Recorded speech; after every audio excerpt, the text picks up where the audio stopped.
Il va raconter dans ses mémoires que ses parents, quand il était tout bébé, à sa naissance, parce que c'est un bébé agité qui pleurait tout le temps, vont lui donner des barbituriques pour qu'il dorme.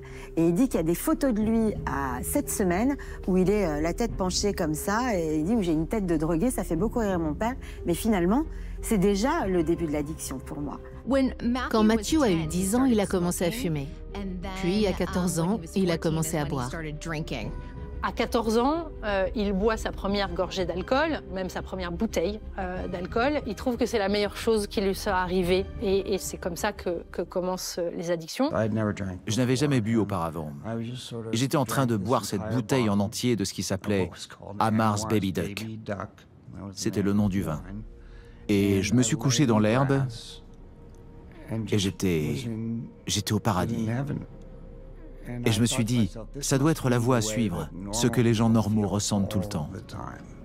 Il y a des gens qui boiront un verre d'alcool et ça leur fera rien de spécial, ou en tout cas, ça leur donnera pas envie de recommencer. Lui, à partir du moment où il goûte à l'alcool, il n'a plus qu'une seule envie, c'est de recommencer, de recommencer, de recommencer. C'est comme ça qu'il va devenir alcoolique adolescent. Sa maman va d'ailleurs finir par le foutre dehors pour qu'il aille vivre avec son père parce qu'il fait plein de conneries, il vole dans les magasins, voilà, il fait plein de bêtises. À l'âge de 18 ans, ça a été vraiment un problème. Sa dépendance à l'alcool a donc probablement commencé à la fin de l'adolescence et l'a suivi tout au long de sa vie. C'est quelque chose avec lequel il a lutté et qu'il a réussi à maîtriser pendant la plus grande partie de l'époque Friends, mais cela a commencé à s'infiltrer dans son travail. Et j'ai travaillé avec d'énormes gueules de bois. Et vous savez, à un moment donné, je tremblais tellement que si je devais traverser, si je devais aller de l'étagère à la table, je devais le faire rapidement, puis poser ma main sur la table pour ne pas trembler. Je ne pense pas que c'était une discussion ouverte sur le plateau. Et les autres membres de la troupe se doutaient bien qu'il n'y avait pas seulement l'alcool, mais que Matthew était devenu accro aux pilules. Pendant le tournage de Friends, à l'époque de sa rupture avec Julia Roberts, il va partir faire du jet ski et il va avoir un accident de jet ski. Et à l'époque, parce que c'est poussé par les laboratoires pharmaceutiques, il a mal aux pieds, on lui prescrit immédiatement de la Vicodine, un médicament potentiellement très addictif sur un être humain qui est déjà très sensible à ce type de produit et à ce type d'effet que ça fait sur le cerveau. Il va même finir par prendre des dizaines de pilules de Vicodine pour faire passer cette douleur à la jambe.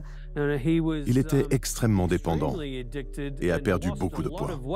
La Vicodine, c'est le médicament que Dr House va prendre lui aussi pour ses douleurs à la jambe. La série montre les difficultés liées à l'addiction, alors que House s'inflige des douleurs insupportables pour ne plus ressentir le manque de Vicodine. C'est très connu en fait que ces médicaments ont des effets secondaires et c'est très connu à Hollywood pour que ça soit même utilisé dans une série aussi populaire que Dr House. Aux États-Unis, quand une maison est à vendre, le week-end, les maisons sont ouvertes et il allait dans ces maisons et il allait dans les salles de bain pour voir si les personnes n'avaient pas de la Vicodine dans leur armoire à pharmacie et si c'était le cas, ils prenaient. Donc, on voit vraiment à quel point la personne addicte ne pense plus qu'à ça. Je n'ai pas regardé la série et je ne le ferai pas, parce que je peux dire alcool, opiacés, alcool, cocaïne, et je peux le dire d'une saison à l'autre en fonction de mon apparence. Je ne sais pas si les autres le voient, mais moi je le vois. Vous pouvez donc carrément voir pendant certaines saisons de Friends que la dépendance était un gros problème pour Matthew Perry. Et il en parle dans son livre. Il en a parlé dans des interviews. Il dit, quand Chandler est en surpoids, cela veut dire que Matthew Perry est alcoolique. Quand Chandler est très très maigre, c'est à ce moment-là que Matthew Perry était dans les affres de son addiction aux médicaments. Il prenait jusqu'à 55 Vicodine par jour au cours des 2 dernières années. Vous savez, parfois, il était capable de tenir le coup. Mais il y a eu d'autres moments où certains de ses camarades de jeu et les membres de l'équipe commençaient à s'inquiéter et lui demandaient si ça allait. Alors, en plein tournage de Friends, Perry est ici méconnaissable et semble irascible. Ce qui n'est pas juste, c'est que quelqu'un se gare devant ma maison pendant 3 jours et prend des photos de ma maison. Oui. Ce qui est vraiment injuste, c'est de me suivre jusqu'à ma voiture après être allé voir un film. Ce qui n'est pas juste, c'est que... Vous savez, ce genre de choses existent. Celle qui va vraiment tirer la sonnette d'alarme pendant le tournage de Friends, c'est Jennifer Aniston. Un jour, elle entre dans sa loge et elle sent une odeur d'alcool. Il faisait la fête toute la nuit, il arrivait sur le plateau de tournage sans avoir dormi et sa loge sentait l'alcool. Donc elle lui dit « Matthew, tu sens l'alcool ». Et Matthew Perry, qui adorait Jennifer Aniston, avait tout sauf envie de la décevoir, va baisser la garde et va lui dire « Oui, je sais, mais je ne sais pas comment en sortir ». Donc Jennifer Aniston, à ce moment-là, va commencer à l'aider et commencer à alerter le reste de l'équipe en disant « Voilà, Matthew, c'est plus grave que ce qu'on pense. C'est pas qu'un fêtard, Matthew, il est addict, il a un gros problème avec l'alcool. » Une découverte qui a bouleversé l'actrice qui témoignait à l'époque de l'incapacité de venir en aide à Perry. Nous ne savions pas. Nous n'étions pas préparés. Nous n'étions pas prêts pour y faire face. Vous savez, personne ne s'était jamais occupé de ça. Et l'idée même de le perdre. Et c'est elle aussi qui, à un moment, va dire « La santé de Matthew doit passer avant tout ». Donc on sait que c'est l'un des personnages clés de la série, mais il n'est plus en état de tourner. Et donc à ce moment-là, les scénaristes de Friends vont proposer une solution qui est de faire muter le personnage de Chandler à Tulsa, en Oklahoma, ce qui permet finalement à Matthew Perry de tourner, de participer à certains épisodes quand il est en état de le faire et de disparaître de l'écran pour pouvoir se soigner, aller en cure de désintoxication quand il en a besoin. Chandler? Oui. Vous êtes d'accord? Oui.